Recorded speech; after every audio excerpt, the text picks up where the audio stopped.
Hello दोस्तों, आज हम जानेंगे गंगा पद्मा समझौता क्या है और भारत बांग्लादेश जल मापन प्रक्रिया की शुरुआत भी कर रहे हैं। तो उसके बारे में हम डिटेल्स से जानेंगे। तो पहले हम इसके इंट्रोडक्शन के बारे में जान लेते हैं।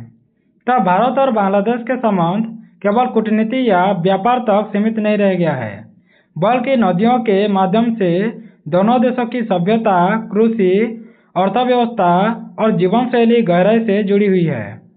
तो इन नदियों में सबसे महत्वपूर्ण है कि जैसे गंगा नदी जो बांग्लादेश में प्रवेश करती ही पद्मा कहलाती है।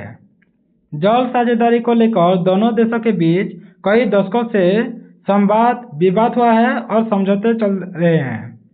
इन्हीं में एक ऐतिहासिक समझौता यानी समझौता है, जैसे गंगा जल समझौता। तो गंगा वाटर शेयरिंग एग्रीमेंट क्या है वो थोड़ा जान लेते हैं। तो हाल के वर्षों में गंगा या पद्मा नदी के जल मापन यानी मेजरमेंट प्रोसेस चल रहा है, जो सक्रिय किया गया है, जो यह दर्शाता है कि भारत बांग्लादेश अपने जल विवादों को वैज्ञानिक और पारदर्शी तरीके से सुलझाने की दिशा में आगे बढ़ रहे हैं। तो गंगा पद्मा नदी भौगोलिक और सांस्कृतिक महत्व क्या है? तो पहले तो हम गंगा नदी की बात कर लेते हैं, जो कि भारत में है। तो इसका उद्गम गंगोत्री ग्लेशियर से होता है, जो कि उत्तराखंड राज्य में है। लंबाई की बात करें तो लगभग 2525 किलोमीटर है। तो भारत की सबसे पवित्र और जीवनदायिनी नदी इसे कहा जाता है। करोड़ों लोगों की आजीविका कृषि और धार्मिक आस्था से जुड़ा हुआ है। पद्मा नदी की बात करें तो गंगा जब बांग्लादेश में प्रवेश करती है तो उसे पद्मा कहा जाता है। तो बांग्लादेश की सबसे महत्वपूर्ण ये नदी है पद्मा नदी। इससे कृषि, मत्स्य पालन और जल परिवहन की रीढ़ होता है पद्मा नदी की। तो गंगा जल विवाद की पृष्ठभूमि के बारे में जान लेते हैं, यानी डिस्प्यूट के बारे में। तो पहले तो फरक्का बैरेज निर्माण हुआ है। जैसे फरक्का बैरेज 1961 में हुआ था, जो इसकी उद्देश्य की बात करें तो कलकत्ता बंदरगाह को गात में मुक्त रखना चाहता था। तो हुगली नदी में जल प्रवाह बनाए रखना था। तो बांग्लादेश की आपत्तियां क्या है? तो शुष्क मौसम में यानी ड्राई सीजन में पद्मा नदी में जल की कमी हो जाती है, कृषि पर गंभीर प्रभाव पड़ता है और मत्स्य संसाधनों का नुकसान भी पहुंचाता है। भूजल स्तर भी गिर जाता है और पर्यावरणीय असंतुलन भी होता है। तो यहीं से शुरू हुआ भारत बांग्लादेश जल विवाद। तो गंगा जल समझौते का इतिहास क्या है पहले जान लेते हैं। तो 1977 का अस्थायी समझौता हुआ था, जिससे भारत बांग्लादेश के बीच पहला औपचारिक जल समझौता 5 वर्ष के लिए लागू हुआ था, जो कि 1982 और 1988 के समझौते तक। उसके बाद अल्पकालिक ये था और स्थायी समाधान नहीं दे सका। 1996 का ऐतिहासिक गंगा जल समझौता भी हुआ था, जिसको हम गंगा वाटर ट्रीटी 1996 भी कहते हैं। इसमें हस्ताक्षर किया गया था 12 दिसंबर 1996 को। और हस्ताक्षरकर्ता कौन कौन थे?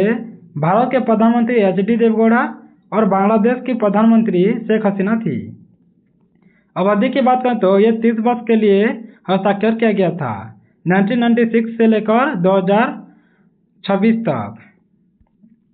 उसके बाद 1996 गंगा जल समझौते की मुख्य शर्तें क्या थी? तो जल बंटवारे का फॉर्मूला तैयार करना था, जैसे फरक्का पर जल प्रवाह के आधार पर वितरण होना चाहिए। तो शुष्क मौसम यानी 1 जनवरी से 31 मई से विशेष व्यवस्था रखा गया था। न्यूनतम जल प्रवाह की बात करें तो किसी भी देश को पूर्णतः जल से वंचित नहीं किया जाएगा, ये कहा गया था।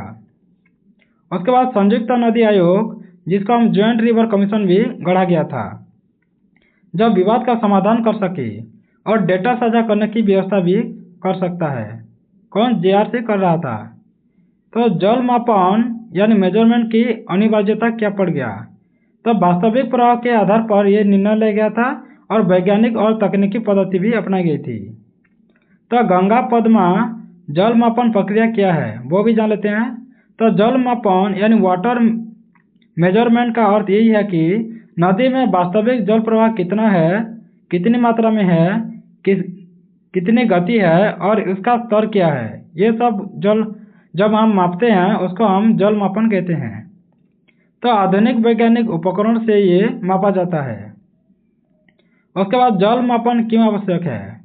तो पारदर्शिता के लिए। तो अनुमान नहीं कि वास्तविक आंकड़े क्या है, यानी हम अनुमान तो नहीं लगा सकते लेकिन वास्तव आंकड़े क्या है। उसके बाद विवादों की रोकथाम के लिए भी हमें मापना चाहिए, जैसे डेटा आधारित समाधान होना चाहिए और जलवायु परिवर्तन का अध्ययन भी होना चाहिए, जैसे ग्लेशियर और पिघलने का प्रभाव भी पड़ता है और वर्षा पैटर्न में बदलाव भी होता है। इसके लिए हमें मापने की जरूरत पड़ती है। कृषि योजनाओं के तहत भी हमें देखना पड़ता है, जैसे फसल चक्र निर्धारण करना या भारत बांग्लादेश द्वारा शुरू की गई मापन प्रक्रिया, ये सब। तब प्रमुख स्थान कौन सा है? जो फरक्का बैराज हो। इसमें क्या होता है, हांडीज ब्रिज भी है बांग्लादेश की। प्रमुख स्थान की बात करें तो मापने की फरक्का बैराज में मापा जाता है और हार्डिंग ब्रिज में भी मापना होता है। उसके बाद उपयोग की जा रही तकनीकी। तो तकनीक क्या क्या उपयोग किया जा रहा है? तो डिजिटल फ्लोमीटर, सैटेलाइट डेटा और रियल टाइम मॉनिटरिंग किया जा रहा है और हाइड्रोलॉजिकल मॉडलिंग भी किया जाता है। तो ये सब होता है यांत्रिक। उसके बाद संयुक्त नदी आयोग यानी JRC की भूमिका क्या रहता है? तो JRC 1972 में स्थापना किया गया था और इसके सदस्य भारत और बांग्लादेश ही हैं। इसके कार्यों की बात करें तो नदी डेटा साझा करना होता है, मापन प्रक्रिया की निगरानी करना होता है, भविष्य की संधियों पर सुझाव भी दिया जाता है, राजनीतिक और कूटनीतिक महत्व भी रहता है। तो भारत के लिए क्या महत्व हो जाता है? तो पड़ोसी देशों के साथ विश्वास बरकरार रखना चाहता है, जल कूटनीति में नेतृत्व लेना चाहता है और पूर्व भारत की सुरक्षा भी चाहता है। तो बांग्लादेश के लिए क्या महत्वपूर्ण हो जाता है? तो इसके लिए जल सुरक्षा महत्वपूर्ण हो जाता है, कृषि की स्थिरता, पर्यावरण की संरक्षण करना, चीन फैक्टर या क्षेत्रीय राजनीति को आगे बढ़ावा न देना। चीन द्वारा ब्रह्मपुत्र पर बांध भी निर्माण कर रहा है, उसको देखकर निष्पत्ति लेना। दक्षिण एशिया में जल की राजनीति भी चल रही है। भारत बांग्लादेश सहयोग में संतुलन भी रखना चाहता है। उसके बाद चीन फैक्टर और क्षेत्रीय राजनीति क्या होता है? तो चीन द्वारा ब्रह्मपुत्र बांध पर निर्माण कर रहा है और दक्षिण एशिया में जल की राजनीति भी चल रही है। भारत बांग्लादेश सहयोग से संतुलन बनाए रखे हैं। पर्यावरणीय प्रभाव क्या पड़ता है? पहले तो सकारात्मक प्रभाव क्या पड़ता है, जैसे नदी परिस्थिति की रक्षा करना और जैविक विविधता को संरक्षण भी रखना होता है। चुनौतियों की बात करें तो सूखा पड़ जाता है, कभी कभी बाढ़ भी आ जाता है, नदी की कटाव भी होता है और आम जनता पर प्रभाव भी पड़ता है, जैसे किसान की। तो इसमें सिंचाई की बेहतर योजना होता है। मछुआरों की बात करें तो मत्स्य संसाधन में संरक्षण मिलता है और शहर की बात करें तो पेयजल आपूर्ति भी होना चाहिए। उसके बाद आम जनता पर प्रभाव क्या पड़ता है?